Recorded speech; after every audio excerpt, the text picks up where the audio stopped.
alaihi salatu wassalam. Ma'asyiral muslimin yang dimuliakan Allah subhanahu wa ta'ala, Allah subhanahu wa ta'ala memang tidak menyebutkan tentang kisah Syith dalam Al-Quranul Karim, tapi ada isyaratnya dalam hadis Nabi SAW sebagaimana yang tadi saya sebutkan. Berbeda dengan Idris. Idris alaihi salatu wassalam disebutkan dalam Al-Quran. Allah subhanahu wa ta'ala berfirman dalam surah Maryam, "Wadhkur fil kitabi Idrisa innahu kana siddiqan nabiyya."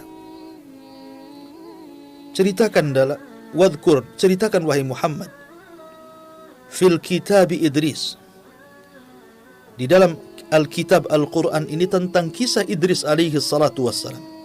Innahu kana siddiqan nabiyya. Sesungguhnya Idris adalah orang yang sangat jujur dan dia adalah seorang nabi.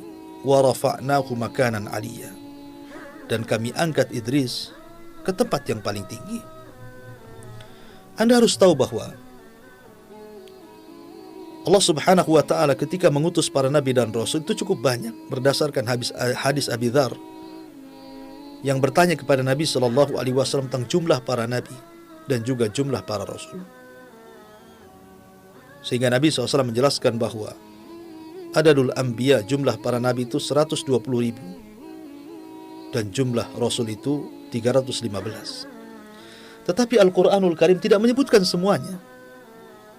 Walaupun demikian kita harus beriman kepada para nabi yang disebutkan dalam Al-Quran yang jumlahnya 25 nabi dan rasul, ataupun yang tidak disebutkan dalam Al-Quran yang jumlahnya 120.000 nabi dan 315 rasul. Dan itu akidah ahli sunnah.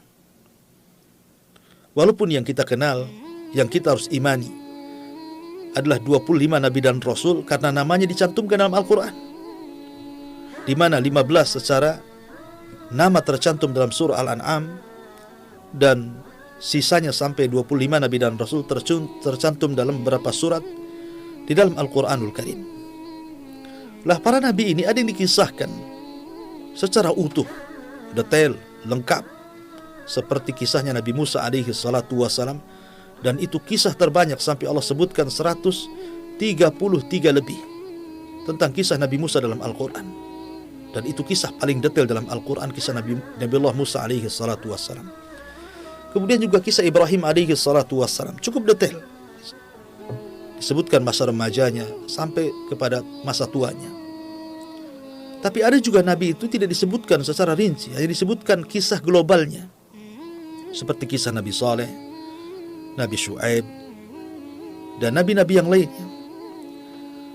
Tapi ada nabi juga sama sekali kisahnya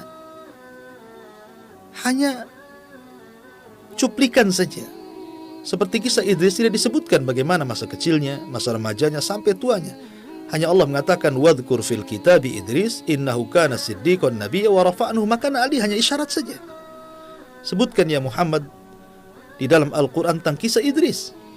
Sungguhnya dia seorang yang jujur dan seorang nabi dan kami angkat di tempat yang paling tinggi. Tapi ada juga yang disebutkan namanya tapi tidak ada kisahnya, seperti Dzulkifli, Al-Yasa, dan beberapa para nabi. Walaupun demikian tetap kita mengacu kepada Al-Quran dan Sunnah yang sahih tentang kisah para nabi dan rasul. Walaupun disisipkan tentang kisah Israiliyat, tentu kisah-kisah yang tidak bertentangan dengan Al-Quran dan Sunnah, karena Nabi SAW bersabda, hadithu an Bani Israel wala haraj, ceritakan tentang kisah Bani Israel, dan itu tidak mengapa selama tidak bertentangan dengan Al-Quran dan Sunnah. Ada perselisihan para ulama tentang siapa Idris. Ada yang mengatakan bahwa Idris itu adalah Ilyas. Jadi Idris dengan Ilyas itu sebenarnya satu orang. Ada yang mengatakan Idris, ada yang mengatakan Ilyas. Ya. Sebagaimana Imam Al-Bukhari menyebutkan dari Abdullah bin Mas'ud radhiyallahu anhu dan juga Abdullah bin Abbas radhiyallahu anhuma, anna Ilyasa huwa Idris. Bu Ilyas adalah Idris. Menunjukkan bahwa Idris dengan Ilyas itu satu orang sebenarnya. Dan dari Anas bin Malik radhiyallahu an dalam peristiwa Isra dan juga Mi'raj ketika Nabi SAW kan berjumpa dengan Idris, maka Idris mengatakan kepada Nabi SAW, marhaban bi akhin salih wan nabiyyin salih. Selamat datang wahai saudaraku yang saleh dan nabiku yang saleh. Dan dia tidak mengatakan seperti yang dikatakan Adam dan Ibrahim, mengatakan marhaban bin nabiyyin salih wal ibni salih. Selamat datang wahai nabi yang saleh dan anakku yang saleh. Maka ini juga cerita bahwa Nabi SAW berjumpa dengan Idris.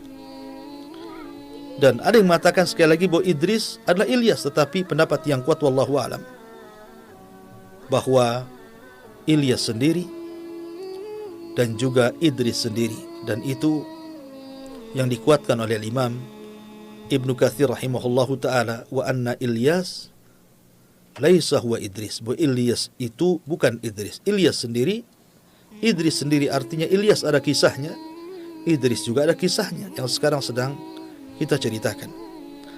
Ma'asyiral muslimin yang dimuliakan Allah Azza wa Jalla, sebenarnya Idris itu dilahirkan ketika Adam alaihi salatu wassalam masih hidup. Ada yang mengatakan ketika Adam berusia cukup tua, di mana Idris berjumpa dengan Adam itu sekitar 120 tahun sebelum meninggal Adam alaihi salatu wassalam. Ada yang mengatakan 308 sebelum meninggalnya Adam alaihi salatu wassalam, Idris lahir. Artinya bahwa Idris masih berjumpa dengan Adam alaihi salatu wassalam.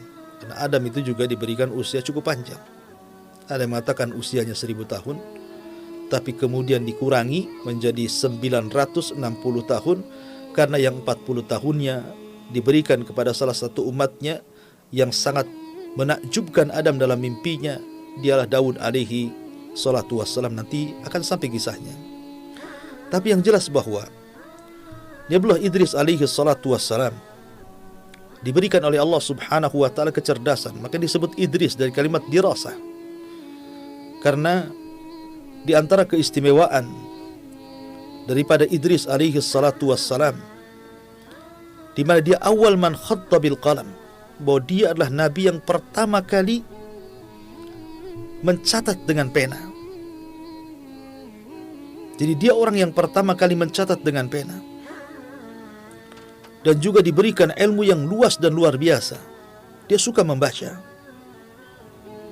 Lah Idris alaihi salatu wassalam ketika melihat kemungkaran dari kaumnya Qabil yang semakin hari semakin rusak kondisinya, maka Idris pun kemudian mulai mengumpulkan kaumnya, kemudian mengajak berjihad untuk menumpas kemungkaran yang ada pada kaumnya Qabil. Dan dialah nabi yang pertama yang melakukan jihad, nabi pertama yang menawan, dan nabi pertama yang mengambil harta rampasan perang. Tetapi harta rampasan perang sejak zaman Idris alaihi salatu wassalam sampai Nabi Isa alaihi salatu wassalam belum dihalalkan. Jadi mereka hanya mengambil harta itu, kemudian diserahkan kepada Allah Azza wa Jalla dengan cara diletakkan di bukit-bukit dan gunung-gunung. Kemudian akan datang api yang menyambar. Kalau seandainya harta itu disambar api, dilahap api, kemudian hangus dan habis, menunjukkan jihadnya diterima. Artinya jihadnya karena Allah subhanahu wa ta'ala. Tapi kalau sebaliknya, maka jihadnya masih dipertanyakan keikhlasannya. Tapi di zaman Nabi SAW, harta rampasan perang itu dihalalkan untuk dimanfaatkan. Makanya Nabi SAW mengatakan, wa uhillat liyal ghanaim, dihalalkan kepadaku untuk memanfaatkan harta rampasan perang. Maka Nabi SAW berhak mendapatkan 1/5 dari harta rampasan perang, khumus. Ma'asyiral muslimin, para pemirsa Kiswah TV yang dimuliakan Allah subhanahu wa ta'ala, maka Idris alaihi salatu wassalam berusaha untuk memperbaiki kondisi, berjihad melawan kemungkaran, dan siapa yang tidak ikut ajarannya ditangkap dan jadi tawanan, dan hartanya dirampas.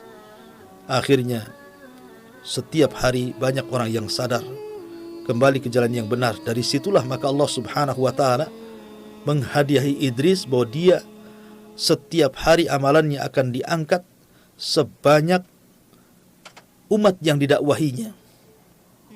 Maka Idris alaihi salatu wassalam pun kemudian meminta kepada Allah subhanahu wa ta'ala untuk ditangguhkan usianya. Setelah dia mendapatkan habar, dia mendapatkan pahala sebanyak kaumnya, kebaikan kaum yang dakwahinya, maka dia ingin diperpanjang usianya supaya makin banyak lagi kebaikan yang akan diangkat ke hadapan Allah subhanahu wa ta'ala. Ada juga kisah tentang kematian Idris alaihi salatu wassalam. Ketika Allah subhanahu wa ta'ala berfirman, wa rafa'nahu makanan aliyya, kami angkat Idris ke tempat yang tinggi. Maka ada kisah Israiliyat bahwa ketika Idris alaihi salatu wassalam, sebagaimana dikatakan oleh Ka'ab al-Akhbar, ketika Allah subhanahu wa ta'ala mewahyukan kepadanya bahwa dia akan mengangkat setiap hari pahala seluruh amalan Bani Adam, kemudian Idris pun berdoa kepada Allah Azza wa Jal untuk ditangguhkan usianya agar jangan cepat diwafatkan. Berjumpalah Idris dengan malaikat Jibril. Kemudian dia meminta kepada Jibril untuk dipertemukan dengan malakul maut. Maksudnya supaya Idris bernego dengan malakul maut agar jangan dulu dicabut nyawanya dan agar ditangguhkan usianya. Maka kemudian Iblis pun diangkat oleh Jibril ke langit. Kemudian sesampainya di langit yang keempat, tiba-tiba malakul maut sudah menunggu di situ. Jibril pun heran, kenapa malaikat maut sudah ada di situ? Maka Jibril bertanya, kenapa engkau sudah di sini? Maka malakul maut mengatakan bahwa Allah memerintahkan aku untuk mencabut nyawa seorang manusia di langit ini. Aku pun heran, mana ada manusia di sini? Rupanya di situ ada Idris yang dibawa oleh Jibril. Subhanallah. Idris ingin meminta tangguhan usia, sementara malakul maut diperintahkan Allah untuk mencabut nyawa Idris. Itulah kematian. Apabila datang kematian, maka tidak ada yang mampu mencegahnya. Walaupun kita berusaha untuk membentengi diri kita, rumah kita, tetap saja. Walau kuntum fi burujim musayyadah, aina ma takunu yudrikumul maut, walau kuntum fi burujim musayyadah. Dimanapun kau berada, kematian itu pasti akan menjemput dirimu. Walaupun kau bentengi rumahmu, dirimu dengan apapun benteng, tetap saja kematian itu akan menjemput siapapun. Kalau sudah datang takdirnya, la yastakhiruna sa'atan wa la yastaqdimun. Tidak mungkin mundur, tidak mungkin maju. Kullu nafsin dha'iqatul maut, setiap jiwa pasti akan mati. Ada yang mengatakan seperti itu, bahwa Idris meninggal di langit keempat, dan itu makna ayat wa rafa'nahu makanan aliyya, dan kami angkat Idris ke tempat yang tinggi. Tapi ini kisah Israiliyat. Tapi ada juga yang mengatakan bahwa Idris tidak meninggal di langit, tapi Idris meninggal di bumi, karena semua